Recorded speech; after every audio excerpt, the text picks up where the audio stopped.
What's up guys, Will here with Rennthusiast, and I'm coming to you once again from my 2017 Porsche 911 Carrera S, the 991.2. As I've said in many of the videos I've done about this car, I've really come to love the experience it delivers. I was shocked by how much I came to be connected with the car. I'm not going to get into all of that. The reason I tell you that, though, is that it was difficult for me to come up with the 5 things about this car that might annoy you. I don't want to say it was a reach for me to do it, because there are some things that are less desirable, especially based on like what you're trying to accomplish with your Porsche ownership experience. But I know for me, if I'm shopping for a car, I go to YouTube, I'm looking for all the content I can. Hopefully this video will help you kind of understand maybe some of the downsides, or give you pause for thought before you just jump in.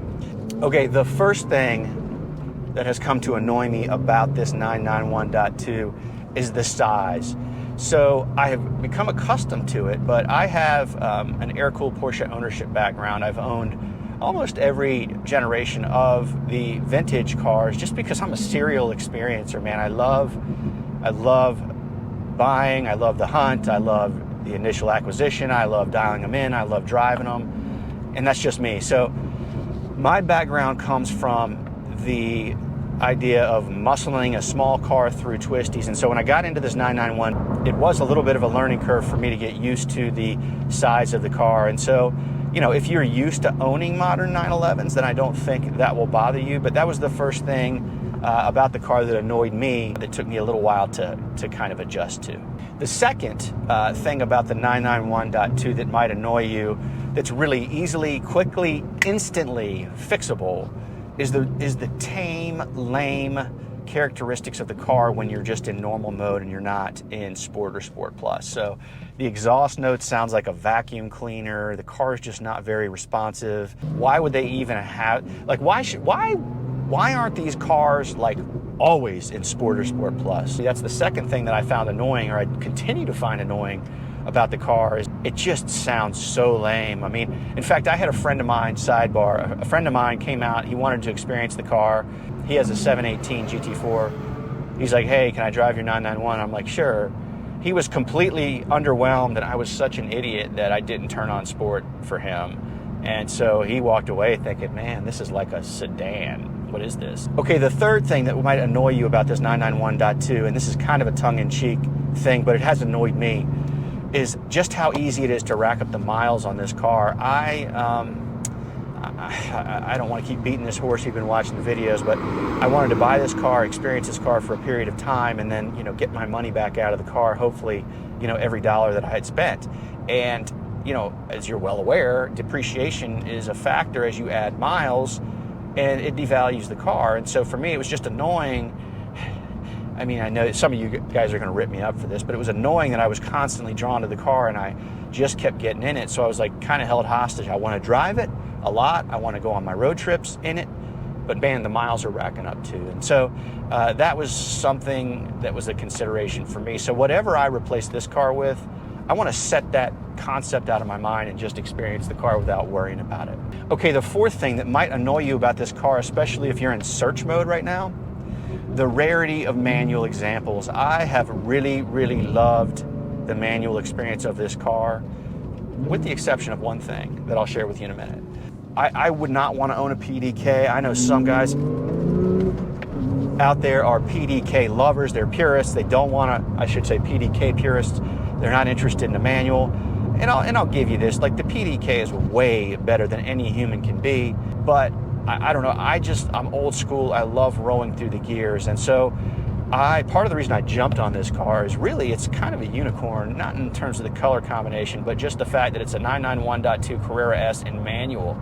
And the reason I know it's tough to find is because as I was trying to land on an asking price for this car, I started looking around for comps, and you just can't find that many out there. And so that's annoying, right? So if you're looking for a particular car, this car in manual, what's going to annoy you is that it's going to be tough to find. The gentleman who's buying this car said he had been looking for a car like this for months, and so, you know, that's why he was super stoked that the car was available locally to him. So you're going to find that annoying if you're looking for this car. The fifth reason I've found this car mildly annoying is simply, it's no fault of the car, but it just doesn't feel all that special. And, you know, particularly the interior, I mean, it's fine, it's black, but it just doesn't have like the full leather. It's kind of plasticky, if I'm 100% honest with you. There's no deviated stitching, which I love. I have that in my GT4 and my Spider. And so, you know, with this plain black interior, it just doesn't give you that elevated sense of, hey, I'm getting into a cockpit that's really, really nice. As far as that's concerned too, the exterior color has been rather annoying to me.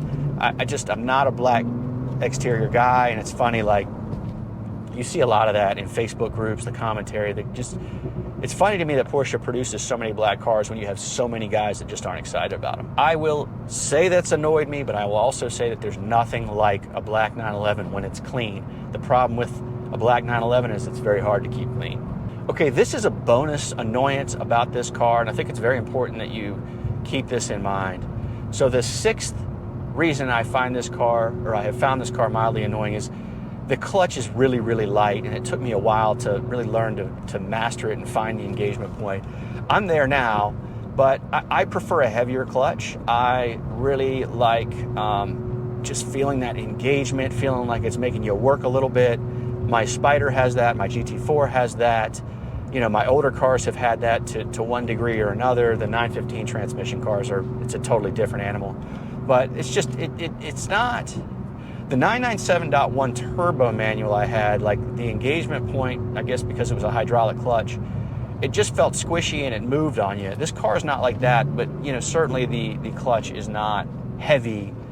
It's confidence inspiring, but it's not. If you're looking for like a more substantial feel on your clutch, I don't know that this car's for you. So there you go. 5 reasons I found it annoying, plus that bonus reason. I hope you've got something out of this video. If you're looking to purchase one of these cars, I would say that you should do it.